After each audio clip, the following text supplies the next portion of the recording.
I seek refuge in Allah from Satan, the expelled from His mercy. Indeed, we have given you, O Muhammad, a clear conquest, that Allah may forgive for you what preceded of your sin and what will follow, and complete His favor upon you and guide you to a straight path, and that Allah may aid you with a mighty victory. It is He who sent down tranquility into the hearts of the believers, that they would increase in faith along with their present faith. And to Allah belong the soldiers of the heavens and the earth, and ever is Allah knowing and wise. And that He may admit the believing men and the believing women to gardens beneath which rivers flow, to abide therein eternally, and remove from them their misdeeds. And ever is that, in the sight of Allah, a great attainment. And that He may punish the hypocrite men and hypocrite women, and the polytheist men and polytheist women, those who assume about Allah an assumption of evil nature. Upon them is a misfortune of evil nature, and Allah has become angry with them, and has cursed them, and prepared for them hell, and evil it is as a destination. And to Allah belong the soldiers of the heavens and the earth, and ever is Allah exalted in might and wise. Indeed, we have sent you as a witness and a bringer of good tidings and a warner, that you people may believe in Allah and His Messenger, and honor Him and respect the Prophet, and exalt Allah morning and afternoon.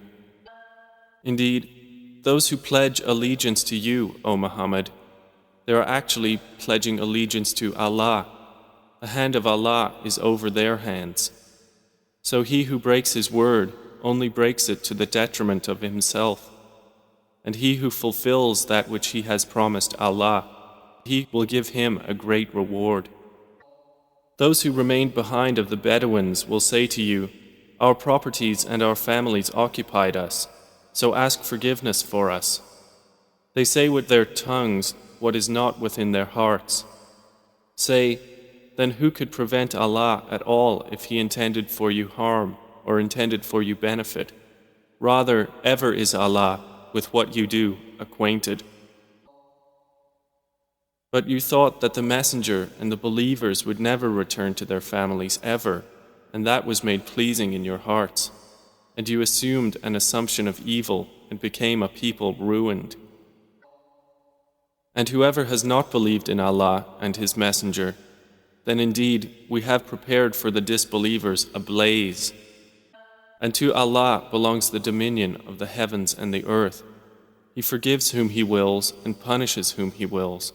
And ever is Allah forgiving and merciful. Those who remained behind will say when you set out toward the war booty to take it, let us follow you. They wish to change the words of Allah. Say, never will you follow us.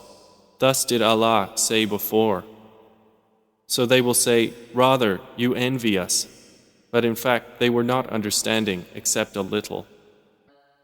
Say to those who remained behind of the Bedouins, you will be called to face a people of great military might. You may fight them, or they will submit. So if you obey, Allah will give you a good reward.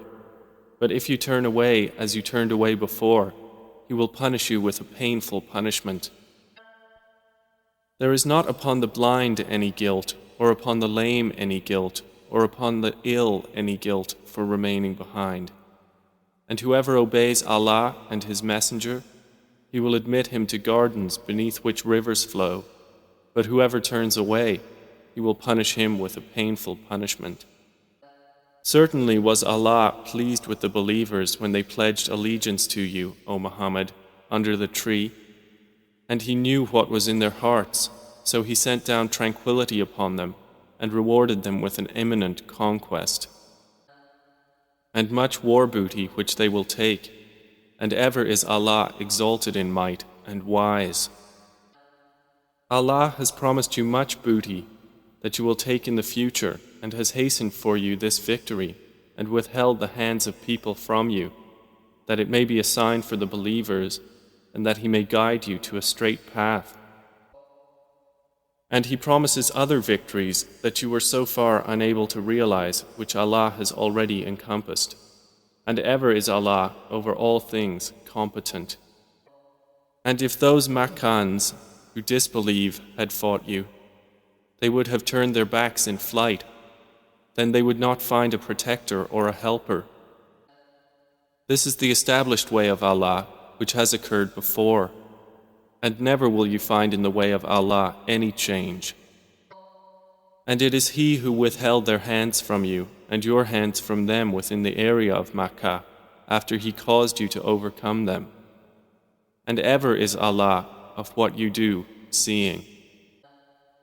They are the ones who disbelieved and obstructed you from Al-Masjid Al-Haram, while the offering was prevented from reaching its place of sacrifice. And if not for believing men and believing women whom you did not know, that you might trample them, and there would befall you because of them dishonor without your knowledge, you would have been permitted to enter Makkah. This was so that Allah might admit to His mercy whom He willed. If they had been apart from them, we would have punished those who disbelieved among them with painful punishment. When those who disbelieved had put into their hearts chauvinism, the chauvinism of the time of ignorance, but Allah sent down His tranquility upon His messenger and upon the believers, and imposed upon them the word of righteousness, and they were more deserving of it and worthy of it, and ever is Allah of all things knowing. Certainly has Allah showed to His messenger the vision in truth. You will surely enter Al-Masjid Al-Haram, if Allah wills, in safety, with your heads shaved and hair shortened, not fearing anyone. He knew what you did not know, and has arranged before that a conquest near at hand. It is He who sent His messenger with guidance and the religion of truth to manifest it over all religion, and sufficient is Allah as witness. Muhammad is the messenger of Allah, and those with him are forceful against the disbelievers, merciful among themselves. You see them bowing and prostrating in prayer, seeking bounty from Allah and His pleasure. Their mark is on their faces, from the trace of prostration. That is their description in the Torah. And their description in the Gospel is as a plant which produces its offshoots and strengthens them, so they grow firm and stand upon their stalks, delighting the sowers, so that Allah may enrage by them the disbelievers. Allah has promised those who believe and do righteous deeds among them forgiveness and a great reward.